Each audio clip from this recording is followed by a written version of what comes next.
Assalamualaikum warahmatullahi wabarakatuh. Jumpa lagi rekan-rekan produktivitas di YouTube P3D DKI Jakarta. Kali ini di program Productivity Talks kita akan bersama dengan salah satu penggiat UKM yang juga sangat concern terhadap permasalahan legalitas usaha bagi UKM. Selamat pagi Pak Haryono. Selamat pagi Pak Cahyo. Bapak. Alhamdulillah. Sehat-sehat selalu. Oke. Kayaknya kalau kita belum kenal dengan seseorang, kita merasa kurang nyaman gitu ya. Boleh kita coba kenalan dulu nih dengan Pak Haryono. Silakan Pak Haryono memperkenalkan diri kepada rekan-rekan produktivitas semua. Halo, selamat pagi.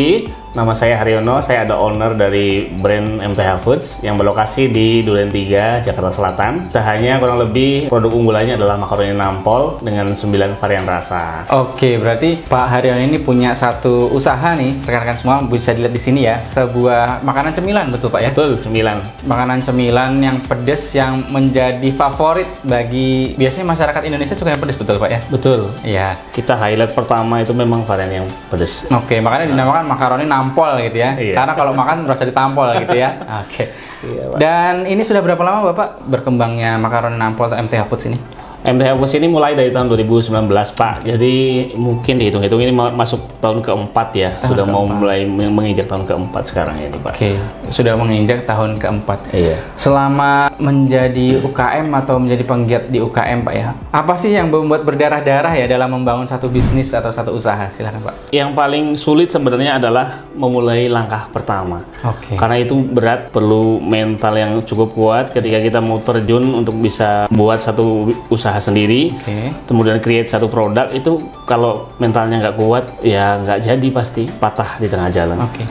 Berarti yang sangat penting itu mentalnya dulu ya Pak ya? Iya. Ibarat kita itu mengubah bagaimana cara kita berpikir Pak ya? Betul. Awalnya yang mungkin tadinya kita punya penghasilan dari bekerja, Betul. lalu kita switch pemikiran kitalah orang yang akan memberikan pekerjaan. Betul, Pak ya? betul sekali. Tadinya aku mindsetnya sebagai pegawai yang memang bekerja atas perintah, kemudian terima gaji bulanan. Betul. Setelah itu kita rubah mindsetnya, bagaimana kita memproduksi satu produk, kemudian bagaimana dia bisa diterima market, Betul. kemudian bisa menghasilkan penghasilan yang bisa mengcover kebutuhan-kebutuhan kita nantinya. Oke, jadi ibaratnya berpikirnya itu jauh lebih keras dan lebih smart, harus lebih smart, betul Pak ya? Dan justru memang para pengusaha inilah yang menjadi pahlawan sebetulnya ya, karena mereka yang akan menyediakan banyak lapangan pekerjaan bagi masyarakat di sekelilingnya, betul Pak Haryono ya? Iya, betul Pak Cahyo. Nah, sebetulnya ada satu hal juga yang mungkin terkadang suka miss ya dari UKM itu, salah satu adalah masalah legalitas, betul ya Pak? Betul sekali, itu cukup fundamental sebenarnya. Ketika kita mulai satu usaha, banyak teman-teman kita sendiri yang terlalu asik mendevelop produknya sehingga lupa bahwa ternyata sebelum itu launch ke pasar sudah harus dilengkapi dengan legalitas usaha yang mumpuni dulu. Oke. Yang paling dasar itu apa sih Pak yang harus dimiliki oleh UKM sebagai legalitas usaha? Khususnya UKM-UKM yang di bidang kuliner ya Pak ya, itu sebenarnya dari pas pertama kita setelah develop produknya adalah urus izin legalitas usahanya itu NIB Pak. Oke. NIB itu seperti NIK di KTP kita. NIB itu apa Pak kepanjangan? NIB itu nomor induk berusaha. Nomor induk berusaha. Kalau seperti pencatatan di kependudukan sebenarnya, NIK, tapi itu untuk bidang usaha yang kita jalani, sehingga itu terekam di database pemerintah dan nantinya bisa kalau ada program-program kita bisa terfasilitasi gitu Pak. Oke. Membuat NIB itu gampang apa susah sih Pak? Saat ini sudah sangat mudah, sangat mudah, dan udah banyak teman-teman juga yang bisa membantu, bisa langsung akses ke website yang sudah disediakan pemerintah yaitu ass.go.id. Nanti di situ bisa login mandiri kalau memang sudah terbiasa dengan sistem, kita bisa ngisi sendiri atau nggak mungkin dibantu oleh kawan-kawan pendamping kita yang di lapangan yang bisa biasanya membantu teman-teman UKM. Oke. Jadi sangat penting ini kita punya nomor induk berusaha ya. Betul. Seperti label lah ya, seperti KTP yang kita miliki sebagai individu, betul ya Pak ya? Betul, karena saat ini NIB itu sangat penting sebagai dasar pengurusan untuk dokumen legalitas selanjutnya. Begitu, itu saling terintegrasi kalau sekarang. Jadi kalau belum punya NIB, kita nggak bisa langsung loncat ke step yang selanjutnya. Oke. Lalu kalau setelah NIB nih, mungkin kan kalau Pak Haryono bergerak di bidang kuliner, apa nih legalitasnya harus dipenuhi Pak? Biasanya setelah NIB dapat, kita ikut namanya pelatihan penyuluhan keamanan pangan.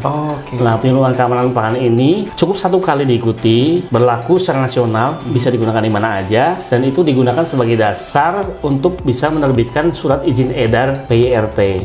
Yang ketiga selanjutnya itu. PIRT kepanjangannya apa Pak? Pangan Industri Rumah Tangga. Pangan Industri Rumah Tangga, artinya supaya produk kita itu dianggap aman untuk diedarkan, betul Pak ya? Itu izin edar. Jadi ketika sudah terbit izin edar PIRT-nya, artinya produk itu sudah melalui proses verifikasi dan pemeriksaan dan dinyatakan layak untuk diedarkan. Diedarkan, dikonsumsi ya. Betul. Jangan sampai produk kita masuk ke pasar tiba-tiba ada yang keracunan, betul Pak ya? Sakit perut atau ke belakang terus dan lain sebagainya. Nah ini untuk meminimalisir hal tersebut, rekan-rekan produktivitas yang bergerak juga di bidang pangan atau kuliner. Perlu nih, wajib ya Pak ya mengurus hal tersebut. Makanya sebelum ngurus PIRT kenapa harus mengikuti penyuluhan keamanan pangan supaya tahu kan bagaimana layouting proses produksi, kontaminasi silang antara bahan baku dengan bahan jadi, kemudian bagaimana pengolahan limbah, bagaimana penggunaan bahan tambahan pangan ketika memang menggunakan bahan tambahan pangan dan sebagainya itu Pak. Gitu. Jadi dibekelin dulu baru dipunya izinnya. Iya, gitu. ini menarik sekali ya rekan-rekan produktivitas karena ternyata kita berbisnis itu nggak cuma sekedar yang penting saya produksi, saya jual, dapat keuntungan dan sebagainya ya Pak ya. Kita harus penuhi legalitasnya, betul? Betul. Berikutnya nih setelah PIRT apa lagi nih Pak? Setelah PIRT biasanya kita ngurus halal.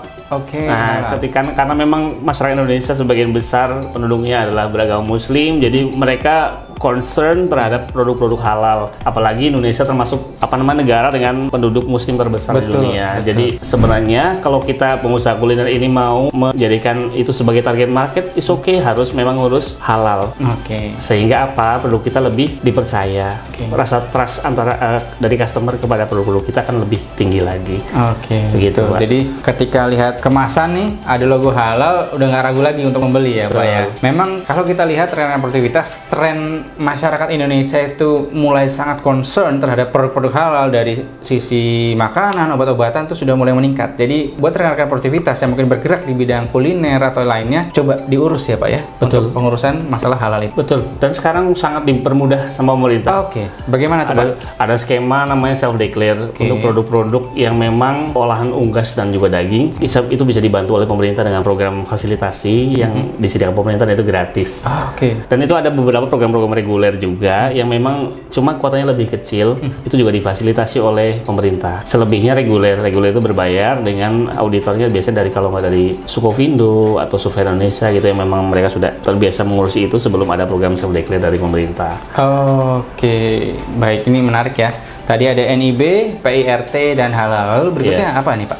Setelah di produknya semua terurus, kita tinggal ngurus brandnya. Brandnya itu mereknya didaftarkan di HAKI. Supaya apa? Supaya tidak ada klaim dari pihak lain di kemudian hari. HAKI ini kepanjangannya apa nih Pak? Hak atas kekayaan intelektual. Jadi mereknya kita didaftarkan ke sana, kemudian nanti setelah proses kurang lebih memerlukan waktu sekitar itu saya sampai 10 bulan. 10 bulan.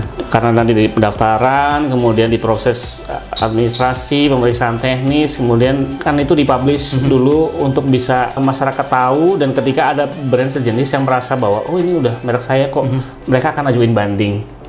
Gitu. Terus nanti kita tanggepin, ketika memang kita merasa bahwa kita lebih kuat, kita ngajuin banding lagi. Gitu, sampai dengan itu sudah sama-sama sepakat antara mau di take down atau mau lanjut. Seperti itu. Makanya biasanya teman-teman mungkin sebelum menentukan mau mereknya apa, cek dulu di pangkalan data DJKI. Jadi jadi kita tahu nih mereknya kita udah dipakai belum di masyarakat luas. Ada yang sudah menggunakan atau belum gitu. Nanti jangan sampai kita sudah menggunakan itu, sudah dikenal, dan begitu mau didaftarkan ternyata sudah terdaftar atas nama usaha lain. Gitu. Kalau efeknya apa sih Pak kalau misalkan kita nggak ngurus HAKI ini? Merek itu penting karena itu sebagai identitas usaha kita, produk kita ya. Akan identik sekali, misalnya MTH Foods kayak makaroni nampol ya identik dengan usaha saya gitu kan. Betul. Dan itu ketika orang daftarkan dengan kelas yang sama sudah tidak bisa lagi karena itu sudah diurus dan sudah didaftarkan. Kayak contoh kasus yang sempat ramai dulu kan, nggak apa-apa ya kita sebut itu sebagai supaya ada gambaran.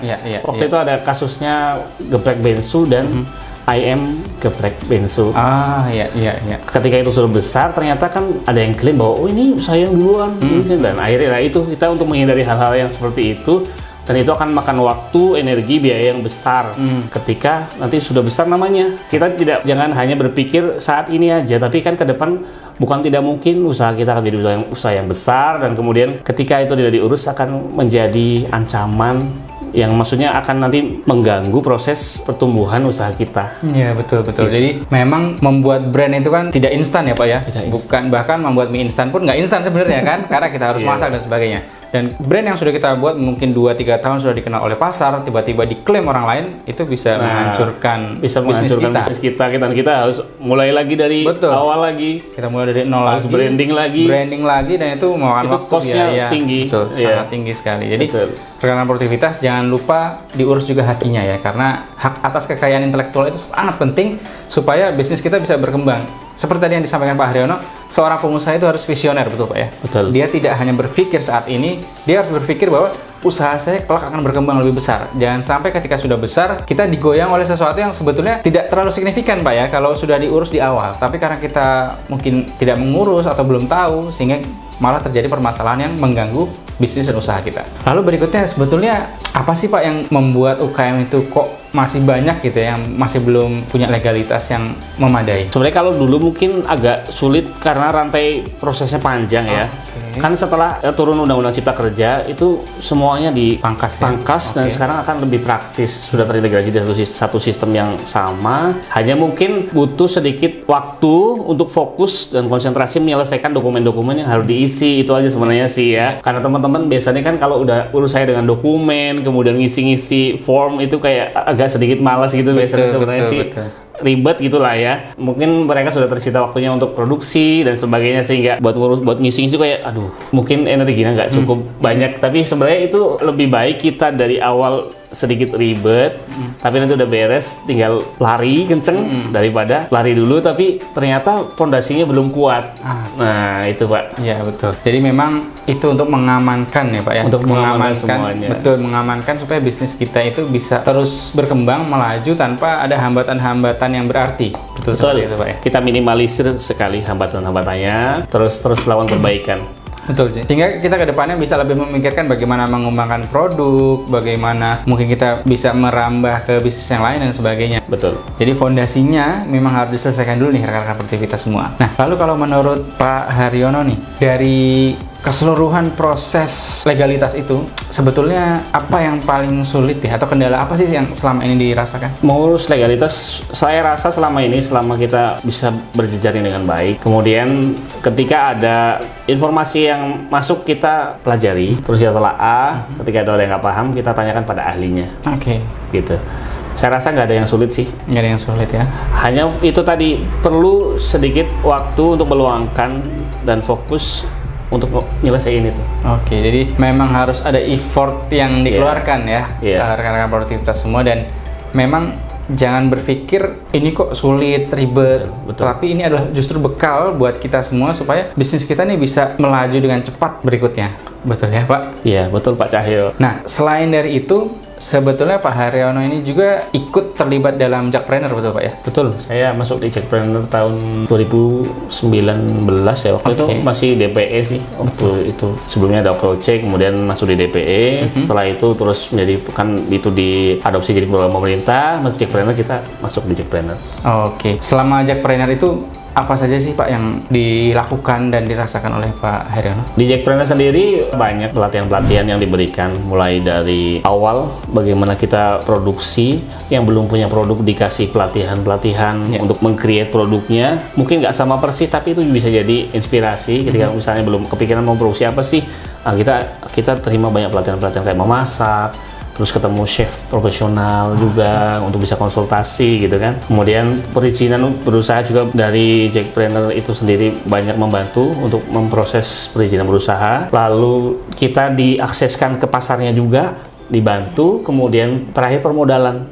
Ketika kita sudah lengkap semua, izin sudah ada, nanti dibantukan akses permodalan. Oke. Gitu. Dan sejauh ini menurut Pak Haryono efektif nggak sih kita ikut di Jakpreneur itu?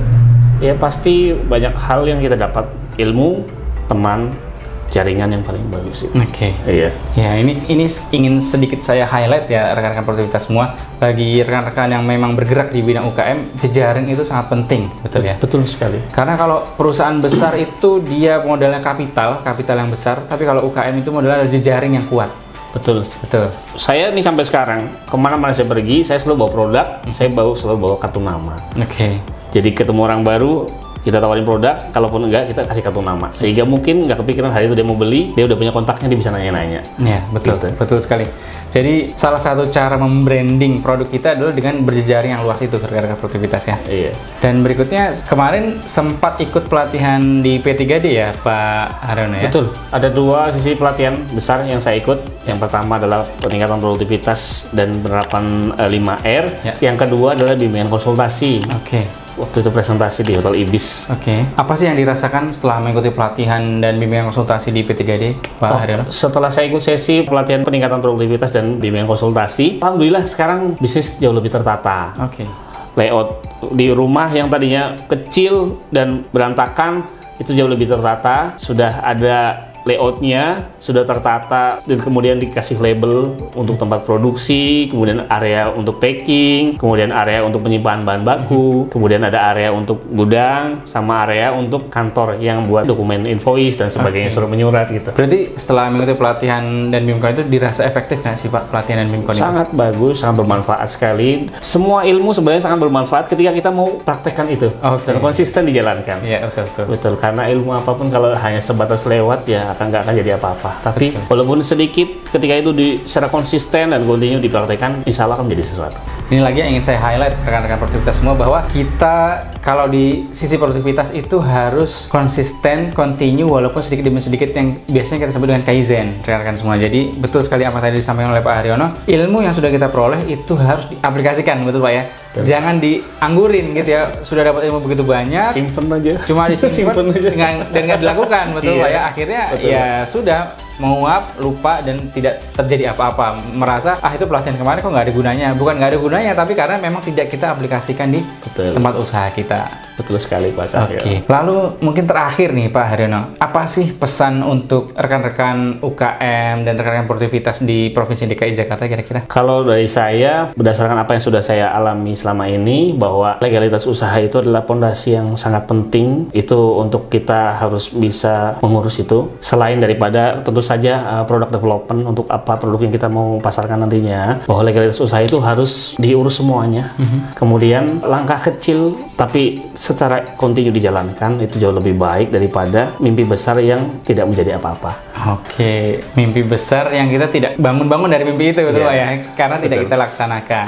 Oke, ini quote yang sangat bagus sekali karena berasal dari seorang pelaku sendiri ya, Bapak Ibu atau rekan-rekan produktivitas semua. Jadi beliau sudah merasakan sendiri bagaimana membuat bisnis dari nol, lalu berkembang, masuk ke pasar, bagaimana branding, bagaimana berjejaring, bagaimana mungkin mencari pemodalan dan sebagainya. Itu sudah beliau rasakan semua, dan kita harapkan bisnisnya Pak Haryono dan rekan-rekan UKM di DKI Jakarta bisa terus berkembang ya Pak ya. Semakin naik kelas, yang awalnya dari mikro menjadi usaha kecil, usaha menengah, dan akhirnya menjadi usaha yang besar. Amin. Amin. Dan kami berharap kelak nanti MTH Foods bisa bersaing dengan pasar global dan internasional Pak ya. Amin. Ada rencana ke sana? Pasti, kita punya mimpi besar, malah kalau bisa MTH Foods bisa jadi holding company yang membawahi beberapa unit bisnis usaha nantinya. Oke, dan juga ingin masuk ke pasar global ya Pak ya? Amin, mudah-mudahan. Oke, rekan-rekan produktivitas semua, kali ini sesi Productivity Talk sudah kita laksanakan dan sudah sangat banyak insight dan ilmu yang kita peroleh bersama-sama, dan lagi-lagi yang paling penting adalah apa yang sudah kita peroleh dilakukan. Betul. Ya, jangan hanya kita pendam sendiri, jangan hanya kita abaikan sehingga ilmu itu tidak bermanfaat apa-apa. Dan rekan-rekan produktivitas semua, semoga diskusi kita kali ini bisa bermanfaat, bisa memberikan ilmu yang lebih baik kepada rekan-rekan semua. Jangan lupa di follow Instagram kita di Pusat Produktivitas Jakarta, dan juga di subscribe YouTube kita di P3D DKI Jakarta, karena kami akan senantiasa menyediakan berbagai konten yang edukatif dan juga bermanfaat untuk peningkatan produktivitas rekan-rekan semua. Terima kasih Pak Haryono. Ya, terima kasih banyak Pak Cahyo. Dan atas ilmunya luar biasa. Ini menjadi satu kesempatan yang sangat menarik buat kita semua. Semoga terus produktif, terus berbenah, dan menjadi UKM yang lebih baik lagi. Amin. Terima kasih. Salam produktivitas. Kita Indonesia, kita produktif. Terima kasih. Assalamualaikum warahmatullahi wabarakatuh.